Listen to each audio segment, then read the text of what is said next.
So now I'm going to talk about cylinder head options. This here is an Edmunds aftermarket finned aluminum cylinder head. Again, not very common, but you can find these. Again, you have to source, wherever, the internet or whatever. But you can find these. I pick them up from time to time. This is my most recent purchase in my speed equipment collection for these motors, because I realized I didn't have one. I had sold one, years ago. Needed money for another project or whatever, and I wanted one just to have in case I need it in the future. So Eddie Edmunds made speed equipment. I think he started in the 1940s. I think he was in California, but I'm not entirely certain about that, either of those, but that's what I was told. So he was known for making speed equipment for the unusual motors. He made them for the flathead 6s, flathead 8s. He seemed to make, you had Offenhauser and Edelbrock and all these other companies starting out the 40s and early 50s and what have you. And they kind of went with the mainstream stuff, more overhead valve stuff. But Edmunds really made a lot of speed equipment for the flathead motors and the oddball motors. Like I said, this one's for a 226, the Kaiser motor. He also made one for the 161 flathead 6, the Willys motor. I don't have one. I did have an old stock one. Again, I sold it years ago. Or if I'd kept that and a few other pieces, I'd do a separate video for the Willys 161. I just don't have enough material to do that. So he made that. He made parts. I believe he made them for flathead Studebakers. I know he made them for Chryslers. I think Chrysler had two different size 6 cylinders, and I think he made cylinder heads for both sides. So anyway, so Edmunds is a neat piece. It's definitely old. It's definitely a period piece. This piece polished up will look like $1 million on top of your motor, whether it's in your Checker or your Kaiser or your 4-wheel drive Jeep pickup. It would look great. I had one on my sedan delivery that I sold, but I left it on because I didn't want to mess around with the head gasket, everything. I let the new owner have it. I left it on. So I do want to mention something about running a supercharger with this cylinder head. You've got two choices. This will be the front of the motor. Right here is the front of the motor. Bear with me, I'll grab that bracket. This bracket is made to bolt right on here. And if you notice, there are fins sticking up, stopping you from having the flat of this surface meeting the flat of those. So you've really got one of two choices. You either grind all these fins off where this mounts, which if you're going to keep the supercharger, and that's just the way you're going to go, that's acceptable. But if you ever take the supercharger off, or if you want to sell the head, now you have a damaged head. I made some spacers and put them on here, in between here, the right height, just to barely clear the fins, and you can bolt this down. And one of the things I did was I was very diligent about routinely, every month or two, going over with the correct pattern and checking all my cylinder head bolt torquing the bolts down to make sure, in case that might add to them being able to loosen up somehow. I never had a problem with it. So I would recommend some nice spacers and just be on top of your game and check your torques time to time, make sure nothing's coming loose. If you want to run both at the same time without damaging your Edmunds cylinder head. So the other thing I said earlier that I would show you is the distributor. This is where the distributor goes. If you're looking at any cylinder head, flathead, 6-cylinder cylinder head, and it doesn't have a place to put a distributor between number, 4 and 5 cylinder, then you're it's not a 226. It's not a 226 head. And another thing I can tell you is this bolt hole right here, especially this bolt right here. That's where it's where one of the cylinder head bolts go through and need to be torqued. They like to strip out because underneath here, I can show you. You can see how close these two cylinder head bolts are to where this one especially. You can see where the cylinder is, where the pistons, and you can see how close that is. in that area right there. That area likes to strip out in the block. This is upside down, of course. I did that. On one motor, I over torqued in my zeal. I over torqued this bolt right here, and I ended up having to take the motor apart, grind down between the two cylinders, have a professional weld it properly, have both cylinders machined properly. I worked in a machine shop at the time, so I mean I didn't do the welding, but I did some of the machining myself. But I had somebody else do the final machining, and then retap it. And I even retapped this bolt down to a smaller size. I think these are 3/8, and I went down to a 5/16 course on that one just to give it a little more meat to hold after that damage. Never had a problem. Motor ran great. There was a lot of work because I didn't pay attention to that. I know that doesn't have anything to do with speed equipment, but I figured I'd mention it because that's something I encountered. So this is your distributor shaft. I showed it to you earlier. It drives the oil pump. It will go down through this hole, down through. Then your mount would go on here. Goes in the cylinder head. It's not going to fix. It's dirty and old and corroded, but it goes down just like that. There's a stud here. A threaded stud comes up, and it bolts this down. And you can't force this into that bore by tightening this down. You break this piece. Like I said earlier, these break real easy. So you need to make sure this is clean, and this is clean, and this fits in there really nice on its own, sits flush before you do any bolting down, or you'll break it. And then, of course, the distributor goes down through here, and you're off to the races. So Edmunds is a really good choice for a cylinder head. Besides the McCulloch supercharger, it's probably the best. This cylinder head, you can't even see it, I took it out of the fuel. This cylinder head and the McCulloch supercharger, really a lot of bang for the buck for the wow factor when you open your hood at a car show or cruise night. Now, I think this cylinder head actually, let me go back again.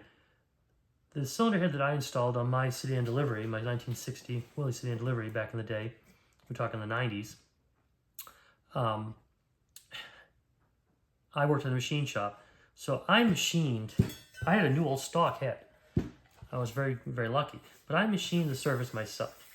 And I don't want to say what I took off because I'm not entirely certain what I took off.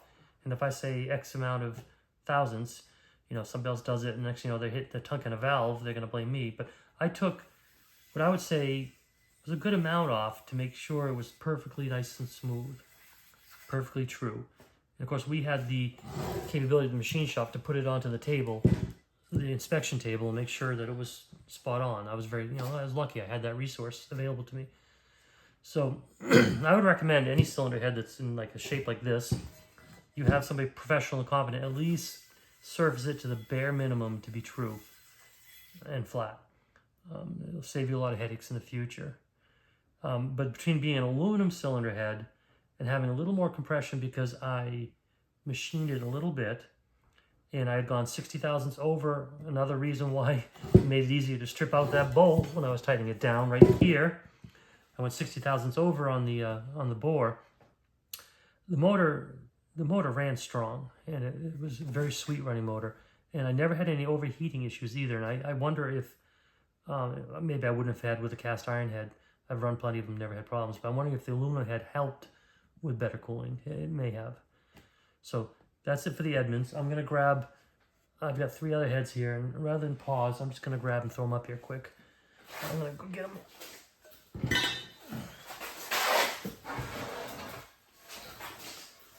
So this is I believe my nicest one. This is a factory experimental Kaiser aluminum cylinder head. And I don't know how many they made. I don't think it was done. I truly do not believe that this was made by some guy back in the late 50s, in his forge, just messing around. It's a very high quality. It's got all the same markings, even the part number of an original Kaiser head, cast iron head. And I've got 3. I got 4 of these. I don't think any of them are. I've got 4 of them, but I think only 2 of them are worth showing to you. Because I think I have a duplicate of this one. Let me see. Okay. Well, no, I guess I'll show them all to you because they all have different numbers on them. So this one was never even finished machined. You can see they drilled out the spark plugs, and it looks like what happened was they buggered up and didn't drill the spark plugs where they wanted to. You can see right here. They messed up. Me, once that's threaded and the spark plugs installed, nobody's ever going to know the difference. It's not, as long as you get the right correct depth spark plug, so it's not interfering with your valves. It's not going to matter if that's off a little bit. But I think that's what happened. I think they started machining this and realized they were off center and they stopped. But this has a different number than this one. Different part number, factory part number. And I got another one over here which isn't completely drilled with a different number as well. And a little story about this cylinder head. I'm pretty sure I've owned this twice. This is the one I bought most recently. I bought it off eBay. I paid a lot of money for it because I just regretted selling it years ago. I sold one of these to a man out in California that was building a period race car, a vintage sports car, race car.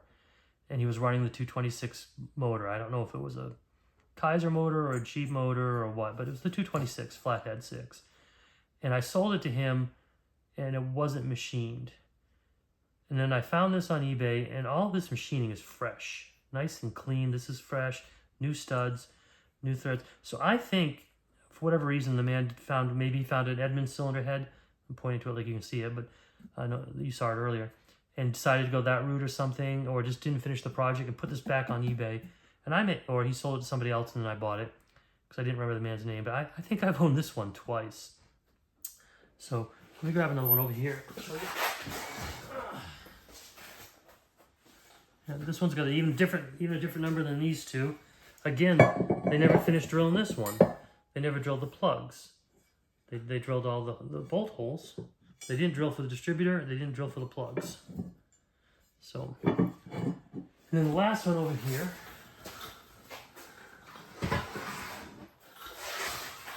This one is drilled. I should have taken the dust off it, I guess, but this one's drilled.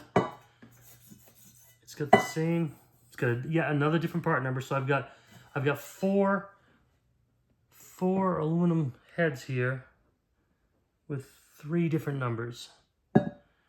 And so I'm not certain where I found all these. Like obviously this one that I just described the machining and everything to, I bought off eBay recently. That's the only one I bought recently, like this. But these other 3, I'm pretty sure I got them through somebody from the Kaiser Owners Club, from an ad. I ran an ad back when you actually write a letter and put it in an envelope, lick your stamps. We're still licking stamps back then. And I sent it out, and then they ran the ad, and somebody got in touch with me. I even think this may have came from Michigan or Ohio, these 3. I'm not sure. I'm very glad to have them. I would be very impressed if anybody out there turns up any more of these. Oh, and on that note, if you folks that are watching this video is for a very narrow group of people. You know, the interest is very narrow. Not a lot of people messing around with the flathead 226 that would be interested in looking at, options of speed equipment. But if you have any you want to sell or swap, get in touch with me. If you know of something, if you have something that I don't have or I've never had before or never heard of, please let me know. I can always add it to this. I'll give you credit, for your help. On that note, anything I own for the right prices is available for sale. I'm not on here to sell things, but invariably everybody asks me, hey, will you sell any of those model kits in the background, or will you sell any of those parts? And it's like, well, yeah, I would sell them. They're my personal collection, so there'll be no wholesale deals, but I treat you fairly. And I got one more very, very special item of speed equipment for the 226 that I'm very proud of. And again, I don't know where I got it from, but I got it years ago, and I'm going to pull that up here in just a moment. Thank you, folks, for watching my very first video on YouTube about what I hope is interesting and unusual, definitely unusual, hopefully interesting to you, speed equipment and information about the Kaiser, Willys, Jeep, Checker, Grand Page, and all the others that use the Continental 226 flathead motor. This last piece I want to show you is my most prized possession in my collection. It's a cast aluminum finned oil pan. It came out of Argentina, and it's supposed to have been on a race boat, or it was destined to be on a race boat. That's the story I was told back in the 90s when I found it. I'm certain this is one of the pieces I collected through the Kaiser Fraser Owners Club. I distinctly remember, I may have even gotten this from John Parker out in Arizona. I don't remember. It was 30 years ago, or more now. It's amazing how time goes by. But anyway, so it's a neat piece. It doesn't have a sump. It's flat across the bottom. Like I said, it's all aluminum. It's got drain plugs on both sides, for whatever reason. It's got a baffle inside on the bottom. I'm not sure what that baffle's for. There's a part number here in magic marker. There's a part number cast on one end, and then there's actually a name on this end. And I've had this 30-something years. I never noticed the name, and I'm going to read it to you right now. It's S-T-U-R-A-M, Sturm. And evidently, that's a company that did casting for interesting parts back in the day in Argentina. So, thank you again. And like I said earlier in the video, if you guys have any ideas, any questions, feel free to contact me. If you've got some neat pieces that I haven't mentioned. Actually, there's another piece I'm going to mention. I have a photograph of one, and I'm going to add it at the end. Edmunds, that made the Edmunds cylinder head, also made a dual carb intake for the Kaiser 226. I've had quite a few of those over the years. I just don't happen to have one right now. I'm more focused on running superchargers with my setups, so I don't want to mess with two carburetors with a supercharger, but you could do it. It would be pretty be pretty unique if you do it. So I sold my last Edmunds dual carb intake to fund another project. You know, that's how it is. Can't keep everything. I will put a photograph in, a still photograph that I stole from the internet of the Edmunds intake manifold that fits the Kaiser 226 at the end of the video. So again, thank you very much. So long.